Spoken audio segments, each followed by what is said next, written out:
Le Haut Commissariat des Nations Unies pour les réfugiés et l'Organisation internationale pour les migrations a organisé mardi à Rabat un atelier de travail pour renforcer les connaissances autour du statut de l'immigration et de l'asile au Maroc.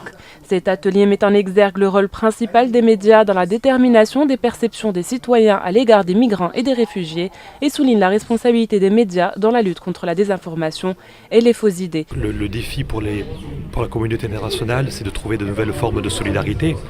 Et c'est l'objectif qui a été fixé par la déclaration de New York en 2016, septembre 2016, et qui doit déboucher sur les deux pactes, le global sur la migration et le pacte global sur les réfugiés.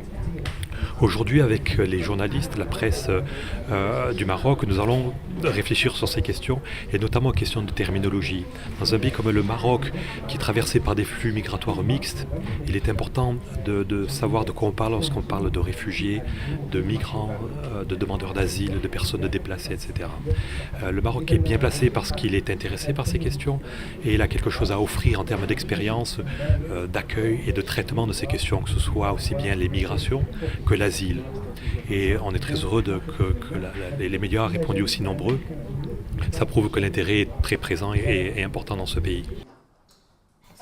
Cet atelier a été l'occasion de débattre des défis et des contraintes liées à la migration dans le bassin méditerranéen, ainsi que des solutions pour résoudre les problèmes soulevés.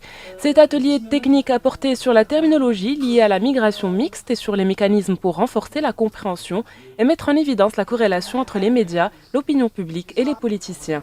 Et ce, pour analyser les implications de cette relation tripartite sur la couverture médiatique des problèmes de migration.